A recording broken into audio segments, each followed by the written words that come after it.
Hi, everyone. Welcome to today's podcast, the iHealth Podcast. We are here to create a community that raises the standard of health and wellness. Thank you for tuning in. Firstly, if you get any value from this, please share, like, give us a follow. We're trying to get the word out there on what physical therapy really is and really re-educate people on what it is. A lot of times people think it's just when you have an injury, but the world is changing. You want to be injury prevention focused. You want to make sure your body's moving right. So today we're going to be talking a little bit about certifications in the PT world. And this is really for people who are interested in becoming a physical therapist or already a physical therapist and what certifications really mean. I think it's important we talk about this because there's a lot of misconception on what you actually need behind your name, and the whole mindset around it.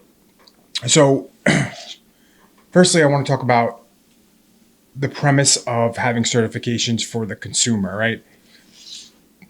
What does that mean? When you go to the public and they see stuff behind your name, the truth of the matter is it really doesn't make a big difference.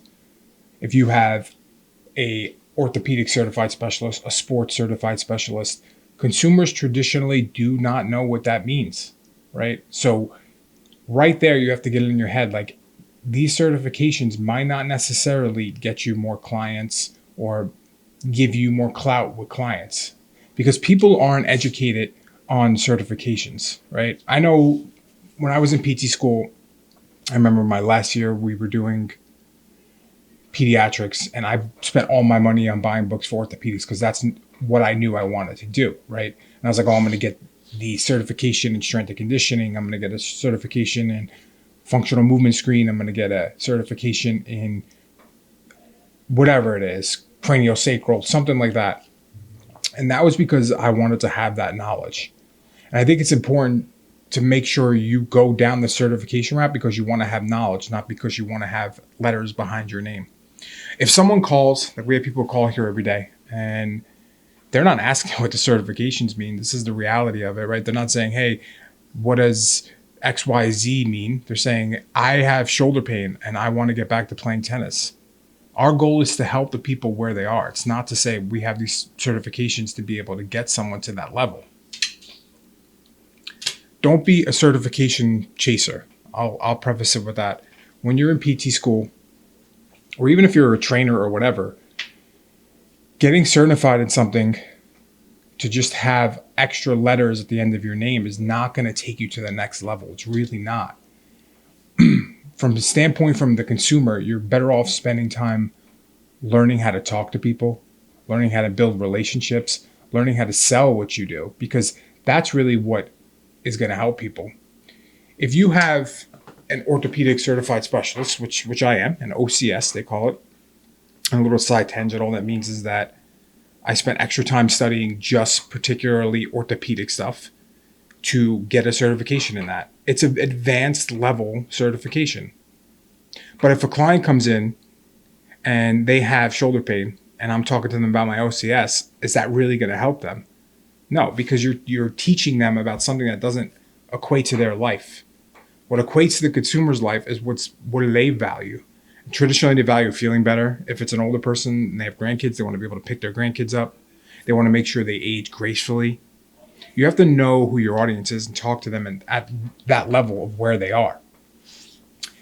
If you're going to do yourself and your clients a disservice if you're really just chasing certifications to have on the back of your business card. It's not a selling point. It's not going to set you apart. So that's something that I really want to harp on first. The consumer, it really doesn't matter. I think in my career, I've been doing this now 10 plus years. I've had maybe one or two people ask for an orthopedic certified specialist. And that's insane. I've seen thousands of people, right? So the certifications from consumer level they're not holding clout. It doesn't mean you're going to stop learning or stop trying to be the best at what you do.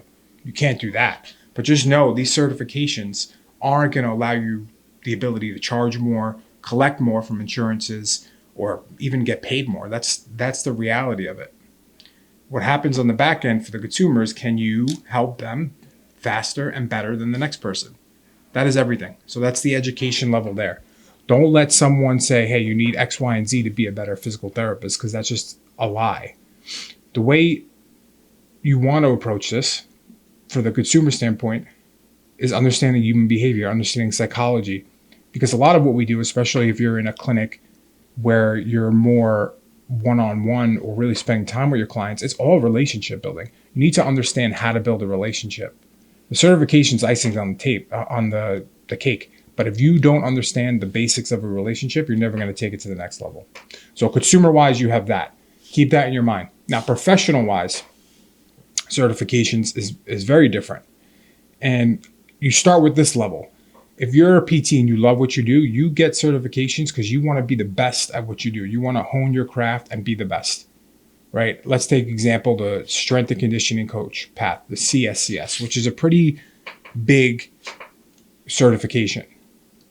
Look at that from the eyes of saying, hey, I have clients all the time that are coming in to try to be a better version of themselves, to try to get back to, let's say, soccer. If you have the knowledge of a strength and conditioning coach, you can bring them from the base level PT to actually running, sprinting, and developing strength. You have knowledge now to say, hey, we're going to take you from your pain level to running, to developing strength, to excelling on the field. That's where the knowledge comes in. Certification should always be to extend your craft and get better at it. Don't chase it for the letters behind your name. Now, if I had to say as a PT, what are their best certifications to follow, especially if you're an outpatient, to always be learning. You're an outpatient, like I do think CSCS, having some sort of strength knowledge is very important because it gives you the ability to progress people, regress people, get people doing functional movements, squats, deadlifts, and you're not just doing table work, because table work is not going to get them to where they want to be. The second level is try to excel in your craft, whether it is a certification specialist. And I want to level that with like an orthopedic certified specialist or sports certified specialist. These are very in-depth certifications. I remember when I took my OCS, I studied for a year before I was ready to take it. And then the test is a 6-hour, all-intensive, burns your mind because it's very intense level to get to where you need to be. And it requires critical thinking. It requires you know the body from point A to point B. So they have value in you excelling as a clinician. Just know where you are in the continuum. Always look at things as kind of a pyramid, right? The base level is your PT license.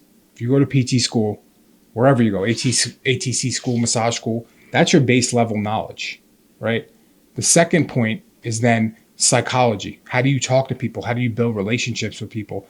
I have experiences in my career where a client might not be appropriate for me, but I give them to one of the other PTs and they're perfect for it. And the reason is because I'm not able to connect with them on a level that someone else can. And that's important to know. This supersedes anything else. Then you start to develop the Excel certifications. And this is where you start to hone your craft. You say, I'm going to get someone back to strength and conditioning. I'm an orthopedic certified specialist. I have a belief in my diagnostic abilities to help someone. I understand the body. Those are icing on the cake. And that's how you really hone your craft. So it's okay to get certifications, right? And I think they're very important if you want to be the best at what you do.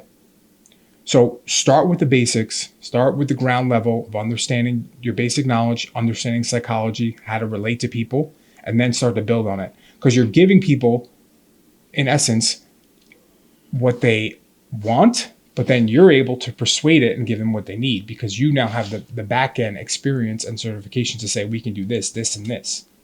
So don't go out there and just say, I need to get these certifications to be a certification chaser and get paid more or do this. Like, go out there to be the best at what you do and never stop learning. Every year, try to learn something new. Question the way you did things or the way things are being done because what's out there next. One cool thing about our field is it's ever evolving and it's very science-based. So there's always new studies coming out, always new questions to like, how do you rehab this injury better? Stay on top of that, and that will set you apart from anyone else. So I'll close this again with saying, don't be a certification chaser just to have it on your business card. Learn, excel, be the best at what you do, and understand humans, and then build relationships. A lot of times that goes a lot further than anything else. So that's for all my PT people out there who are thinking about becoming a PT or early in their career or later in their career and saying, hey, should I get this or not? Let us know what you think. It's a high level picture. We can dive into it more if you want. Thanks for watching.